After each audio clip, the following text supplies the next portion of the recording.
Hello everyone, welcome back to my YouTube channel. Today हम discuss here chapter 1 unit and measurement का next part जो कि जिसमें आज हम पढ़ने वाले हैं डायमेंशंस के बारे में। तो आज हम देखते हैं कि क्या क्या चीज़ें हम कवर करेंगे। तो आज हम कवर करने वाले हैं dimension of physical quantities, dimensional of formula and dimensional equations. हम ये भी देखेंगे कि कैलकुलेट द डायमेंशनल फार्मूला, कि डायमेंशनल फार्मूला को कैसे कैलकुलेट किया जाता है। And fourth one and last one is dimensional analysis. ठीक है,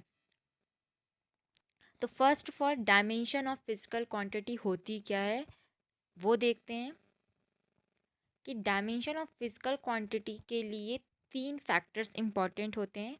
तो first factor is the all the physical quantities of interest can be derived from the base quantity.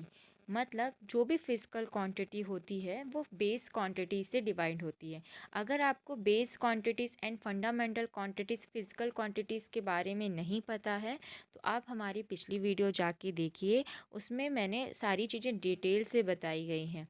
ठीक है, तो अब आते हैं यहाँ पे टॉपिक पे कि फिजिकल क्वांटिटी कब डिराइव होती है। वो बेस क्वांटिटी से डिवाइड होती है। और बेस क्वांटिटी क्या क्या होती है? मास होती है, लेंथ होता है, टाइम होता है। ठीक है, और उसके डिफरेंट ऑफ यूनिट्स होती है, एसआई में, सीजीएस में, एमकेएस में, एफपीएस में। वो हमने पिछले वीडियो में डिस्कस ऑलरेडी कर चुके हैं। Second factor is that when a quantity is expressed in terms of base quantity, it is written as a product of different of power of the base quantity. Physical quantity के dimension को show करने के लिए in the base quantity, ठीक है, उसको कैसे लिखेंगे? बेस क्वांटिटी के डिफरेंट पावर में और उसके प्रोडक्ट में, प्रोडक्ट बोले तो मल्टीप्लिकेशन में उसको लिखा जाता है।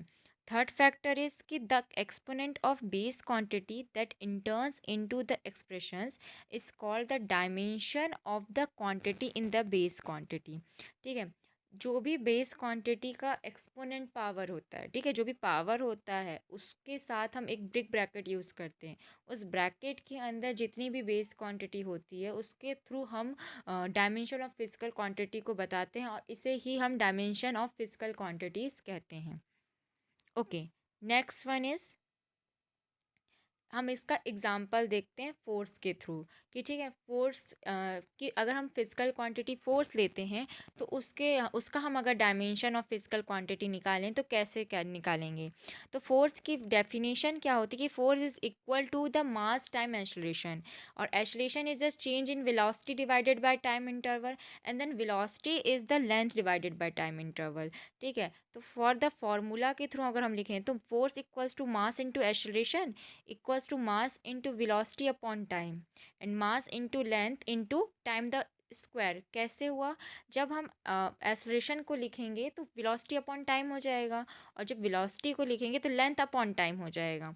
तो जैसे हम लेंथ अपॉन टाइम हो जाएगा तो टाइम को जब हम ऊपर लेके जाएंगे तो यहाँ से मेरे से थोड़ी सी मिस्टेक हो गई कि टाइम का पावर -2 का स्क्वायर हो जाएगा। ठीक है, तो ये आप लोग करेक्ट कर लीजिएगा। द ब्रिक ब्रैकेट में अगर हम स्क्वायर लिखते हैं, ठीक है, उसमें राउंड अ क्वांटिटी, ठीक है, तो ब्रिक ब्रैकेट में अगर हम उस क्वांटिटी को लिखते हैं, है ना, जो भी बेस क्वांटिटी होती है जैसे mass into length into time, अगर इसको हम ब्रिक ब्रैकेट में लिखते हैं तो this is the dimension of the quantity. मतलब फोर्स का ये डायमेंशन हो जाएगा क्वांटिटी का। ठीक है, अब ये बहुत इंपॉर्टेंट चीज़ है कि नोट को आप याद रखिए कि मैग्नीट्यूड को मतलब डायमेंशन को कैलकुलेशन करते समय मैग्नीट्यूड कंसीडर नहीं किया जाता है। और इसको जो फोर्स के जो डायमेंशन आई है उसका इसको कैसे एक्सप्रेस किया जाता है कि तो the dimension of force are 1 in mass, 1 in length and -2 in time. ठीक है, मैंने यहाँ पे मिस्टेक की थी बट यहाँ पे सही है, आप इसको करेक्शन कर लीजिएगा। -2 in time, the dimension in all other base quantities are 0.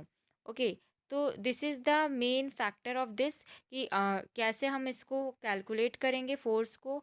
और आगे तो मैंने इसका डायमेंशन फार्मूला भी कैलकुलेशन कराई, पर पहले जानते हैं हम डायमेंशन फार्मूले के बारे में। तो dimension formula and dimensional equation दोनों के बारे में अपन देखेंगे, और वो बीच में डिफरेंस क्या है एक्चुअली वो भी हम जानने की कोशिश करेंगे। The expression which shows how and which of the base quantity represent quantity is called the dimensional formula of the force is equals to mLT की पावर -2। ठीक है, इसका मतलब जो भी एक्सप्रेशन आता है बेस क्वांटिटी का, जैसे फोर्स का हम देख लें तो अपन के पास आया था मास इंटू लेंथ इंटू 10⁻⁻²। तो हम उसको डायमेंशन फार्मूला कैसे लिखेंगे, उसके कैपिटल से लिखेंगे। जैसे मास को हम कैपिटल एम से शो करेंगे, लेंथ को कैपिटल एल से शो करेंगे, टाइम को कैपिटल टी से प्रेजेंट करेंगे। An equation obtained by equating a physical quantity with its dimensional formula is called the dimensional equation of the physical quantity। ठीक है, फिजिकल क्वांटिटी को मतलब अगर डायमेंशन फार्मूला में फिजिकल क्वांटिटी को इक्वेट करने के लिए हम डायमेंशनल इक्वेशन कहते हैं। ठीक है, आप जब सिर्फ आप मास एल और मास लेंथ टाइम के बारे में डिपेंड मतलब दर्शाएंगे तो this is the dimension formula. लेकिन अगर आप डायमेंशन इक्वेशन के बारे में समझाना चाहते हैं तो उसे इक्वेशन में इक्वेट करना पड़ेगा। तो वो कैसे, जैसे हम फोर्स का बता रहे तो आप देख सकते हैं कि dimensional equation of force capital F equals to क्या हो जाएगा, आपका इक्वेशन डिफाइंड हो जाएगी। The dimensional equation can be obtain from the equation represent the relation between the physical quantities. ठीक है, तो यहाँ तो आपको समझ में आ गया कि हमें इक्वेशन और फार्मूले में क्या डिफरेंस। फार्मूला जो होता है वो ये होता है कि वो सिर्फ उसमें फार्मूला डिराइव्ड होगा। ठीक है, उसको इक्वेशन से इक्वेट नहीं किया जाएगा जो भी फिजिकल क्वांटिटी हम निकाल रहे हैं। लेकिन इक्वेशन में क्या करेंगे, हम उस फिजिकल क्वांटिटी के थ्रू उस फार्मूले को डिफाइन करेंगे। नेक्स्ट वन इज, आइए देखते हैं कैलकुलेट द डायमेंशनल फार्मूला, जिसमें हम सबसे फर्स्ट हम एनर्जी देखेंगे और डिफरेंट मैंने और चीज़ें बताई हैं वो देखेंगे कि उसको कैसे कैलकुलेट कहते हैं, कि उसका डायमेंशन फार्मूला कैसे कैलकुलेट किया जाता है। तो आइए देखते हैं। आइए अपन एग्जाम्पल देखते हैं कि एग्जाम्पल क्या है हमारा। कि हम देख रहे हैं कि calculate the dimensional formula of energy from the equation E equals to half M V square. तो हमारा जो इक्वेशन है वो क्या है, E equals to half M V square. आपको मैंने पहले बताया कि हमको कोई भी अगर हमें कोई भी नंबर्स मिलता है तो उसका हम कोई भी डायमेंशन नहीं निकालेंगे। तो जो हमारी एनर्जी होती है वो क्या हो गई, मास इंटू वेलोसिटी। ओके, तो वेलोसिटी का स्क्वायर। ओके, देन हाफ का तो नहीं होगा। ठीक है, तो हम इसको कैसे लिख सकते हैं, अगर इसका डायमेंशन निकालना होगा तो ई ब्रिक ब्रैकेट में हम लिखेंगे और mass into length upon time. Okay, तो अब वेलोसिटी का होता है लेंथ अपॉन टाइम, वेलोसिटी का स्क्वायर है तो स्क्वायर लग जाएगा। देन एम एल का स्क्वायर, अब टी में भी स्क्वायर लगेगा पर टी जब ऊपर जाएगा तो क्या हो जाएगा, टी माइनस स्क्वायर। तो ये जब ब्रिक ब्रैकेट आ गया तो दिस इज द फॉर्मूला, है ना, ये हमने बता दिया फॉर्मूला। और अगर हमें इक्वेशन डिफाइन करनी होगी एनर्जी की तो ई ब्रिक ब्रैकेट में एम एल का स्क्वायर टी माइनस का स्क्वायर। आइए हम देखते हैं एक और एग्जांपल जो कि होगा लीनियर मोमेंटम का।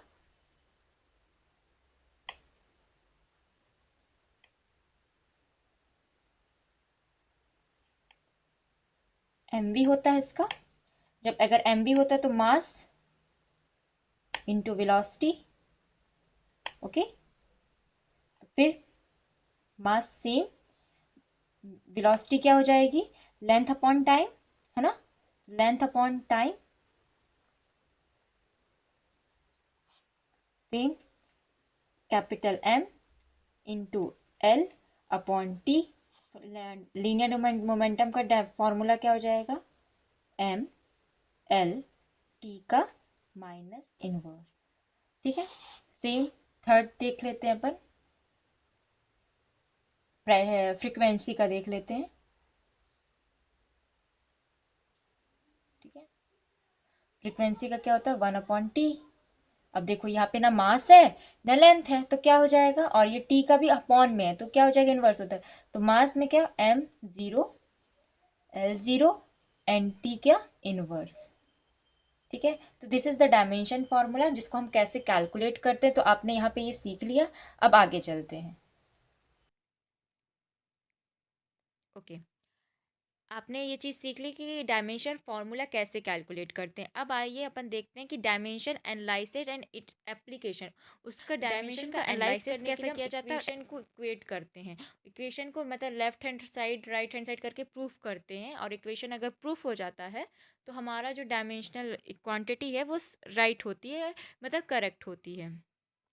तो आइए देखते क्या होता है, कैसे हम इक्वेशन को मतलब करेंगे, मतलब कैसे इक्वेशन को इक्वेट करेंगे। तो an equation contains several terms which are separate from each other by the symbols of equality plus and minus. The dimension of all the terms in equation must be identical. Dimension के और सारे जो terms निकलेंगे वो identical होंगे, मतलब same होंगे। कोई भी इक्वेशन में हम प्लस और माइनस करके इक्वेशन को इक्वेट कर सकते हैं।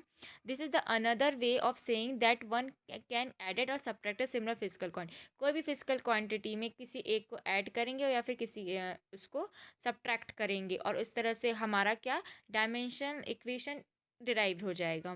दस a velocity can be added to a force and electric current be subtract from the thermodynamics temperature. This is the simple principle is called the principle of homogeneity of a dimension. In extremely useful method to check whether an equation may be correct or not. जो principle of homogeneity dimension होता है, उसको हमको उस equation को अगर correct करना है, उस इक्वेशन का यूज़ करके करेक्ट करना है, और अगर उसके डायमेंशन आइडेंटिकल नहीं आए तो वो इक्वेशन रॉन्ग हो जाएगा। तो आइए देखते हैं, ठीक है, कि if the dimension of all the terms are not same the equation must be wrong, है ना, कि जो डायमेंशन के सारे टर्म्स होंगे वो अगर सेम नहीं हुए तो वो इक्वेशन रॉन्ग हो जाएगी। Let us check the equation. Equation क्या है? X equals to ut plus half at square. For the dimensional homogeneity equation, here x is the distance traveled by particle in the time t, which is starts at a speed of u and has an acceleration along the direction of motion. It's mean कि कोई particle है ना, वो अपने initial position से लेके final position में जा रहा है, तो उसकी जो उन दोनों के बीच का डिस्टेंस है वो एक्स हो जाएगा। कितने टाइम पे? टी टाइम पे उसकी स्पीड यू हो जाएगी, और उस स्पीड में जो इनिशियल वेलोसिटी से वो फाइनल वेलोसिटी में जब पहुंचा है तो उसमें जो चेंजेस हुए हैं उस चेंजन की वजह से उसमें एक्सेलरेशन आ जाएगा। तो this is the direction of motion. तो उसके उसके थ्रू, उस डायग्राम के मतलब उसके थ्रू इस इक्वेशन को हम इक्वेट करेंगे। तो ठीक है, अब यहाँ पे x आया तो x को क्या होता है, दिस इज द डिस्टेंस है ना, तो डिस्टेंस को किससे मतलब मेज़र करेंगे? लेंथ से मेज़र करेंगे। ठीक है, फिर ut है ना, velocity into time, velocity length upon time. ठीक है, तो टाइम से टाइम कैंसिल हो जाएगा, लेंथ बचेगा, फिर एल आ गया, तो इक्वेशन 1 और इक्वेशन 2 आ गई। Half AT square equals to AT square, मतलब equals to acceleration into time to की पावर स्क्वायर, मतलब एक्सेलरेशन तो है ही, into time the power square भी है, तो वेलोसिटी अपॉन टाइम हो जाएगा। ठीक है, इनटू टाइम द स्क्वायर, फिर लेंथ अपॉन टाइम होगा, और फिर टाइम का स्क्वायर हो जाएगा, और फिर टाइम स्क्वायर और टाइम स्क्वायर क्या हो जाएगा? कैंसिल हो जाएगा, फिर हमारे पास लेंथ बचेगा। तो इक्वेशन 1, इक्वेशन 2, इक्वेशन 3, इस तरह से सारे इक्वेशन की जो डायमेंशन है वो सेम है, तो इसलिए ये इक्वेशन सही है। तो इस तरह से हम डायमेंशनल एनालिसिस कर सकते हैं, और इस तरह से इक्वेशन को इक्वेट करके हम ये चेक कर सकते हैं कि हमारा इक्वेशन करेक्ट है या नहीं करेक्ट है, मतलब उसका जो डायमेंशन है वो करेक्ट है या नहीं करेक्ट है। तो आइए आज का देखते हैं मोटिवेशनल कोट, जो कि हम यहाँ आज लास्ट में देख के इस वीडियो को एंड करेंगे। जब हम बड़े हो जाते हैं तो हमें पेंसिल के बदले पेन दिया जाता है, क्योंकि हम समझ जाएं कि हमारी गलतियों को मिटाना अब आसान नहीं है। तो ये तो आज का मोटिवेशन कोड है। आई थिंक, मुझे नहीं लगता इसमें मुझे कुछ समझाने की ज़रूरत है।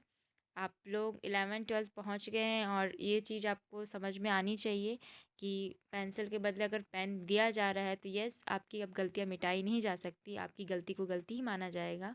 ठीक है, ओके। आज आज के लिए बस इतना ही। Thank you so much for watching. अगर आपको मेरी वीडियो पसंद आती है तो लाइक कीजिए, शेयर कीजिए, सब्सक्राइब कीजिए मेरे चैनल को। Thank you everyone.